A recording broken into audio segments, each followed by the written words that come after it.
It's case number 99 on the calendar, the matter of Chandler versus Erickson.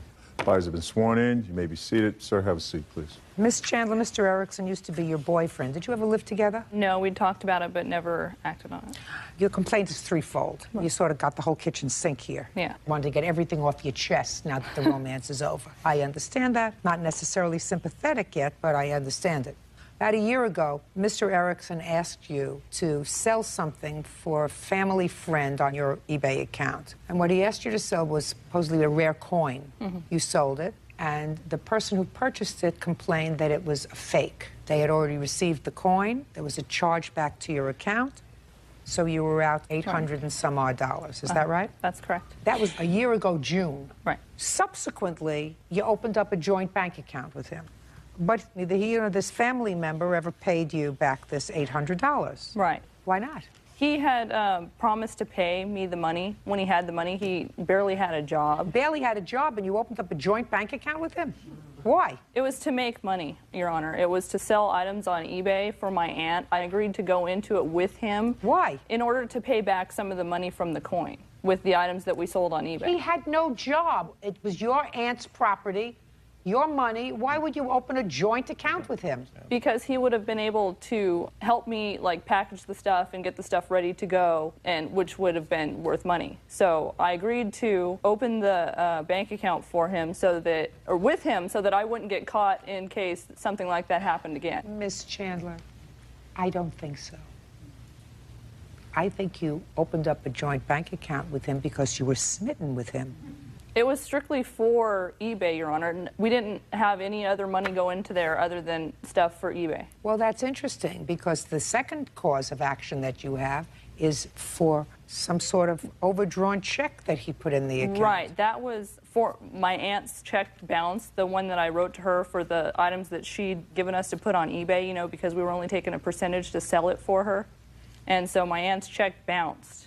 And what does that have to do with him? Because he was on the account with me. And the reason that it bounced was because of him. He is the only person that took money out of that account. So what you're saying to me is, Miss Chandler, that this checking account that you had was to be used for eBay, but he used it for other things. Right, which I wasn't aware of because That's what happens, Miss Chandler, when you open up a joint checking account with somebody. That's why I'm saying to you. I want you to understand that I'm not suing for any of the money that was in the checking account. So what are you suing for? The only thing that I'm suing for is that it is negative now, close to $500, which I am partially liable for, and Absolutely. I didn't make any of the charges. I have all the documentation right here. Listen to me. Then you are asking the court to find him responsible for that $500 negative balance. Right, which he caused. Well, I'm saying to you, you're asking me to go back, look at this joint bank account, which either of you can take money out of, and either of you can put money into, and say who put money in and who took money out. And I'm not prepared to do that.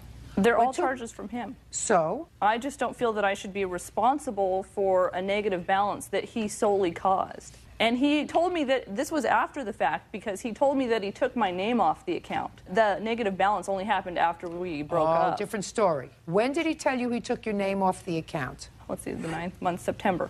Mr. Erickson? Never said that, Your Honor. Were you no longer together in September? That's correct. Well, then why would you have a joint bank account with her?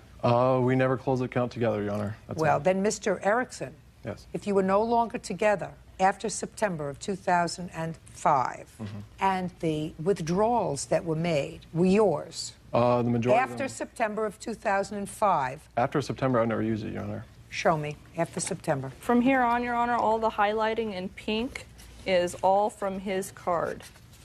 You can just flip through the pages there. And I had no idea. Shh. Is my name on that, Your Honor?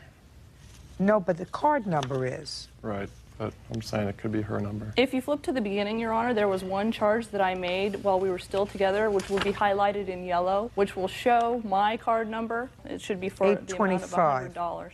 You have two totally different card numbers. That's correct, Your Honor. Okay, so you took all this money out for whatever. You went to McDonald's, you bought something for $2, you put it on this thing. You had an ATM withdrawal, cash withdrawal, $20.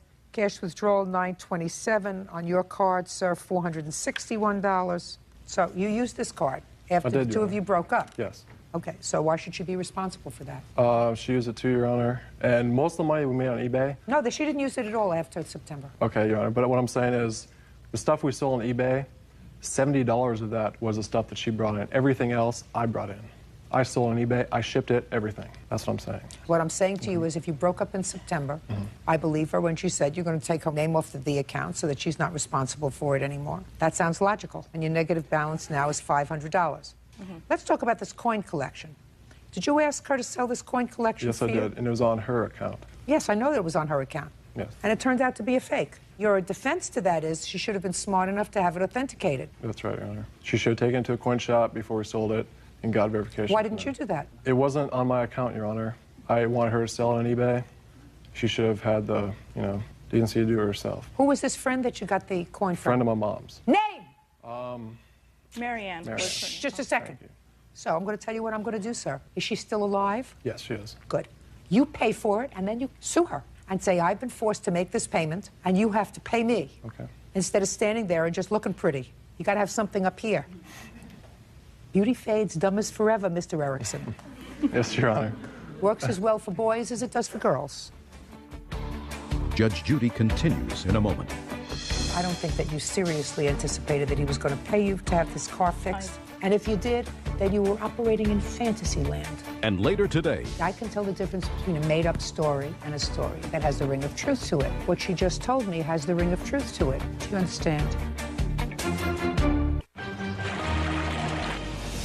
real cases, real people. Judge Judy.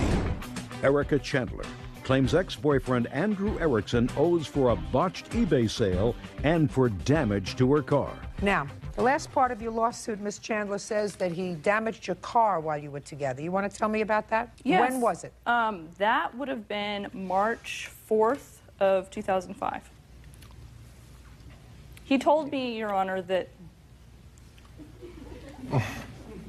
He damaged your car in March of 2005, and if he didn't pay you for it, I wouldn't have sold the coin for him in June. I wouldn't have opened up a joint bank account for him in July. I would have shown him his walking papers. I understand, Your Honor, but he said he was going to take it to a friend of his to He have didn't do it, and he didn't do it March, April, May, June.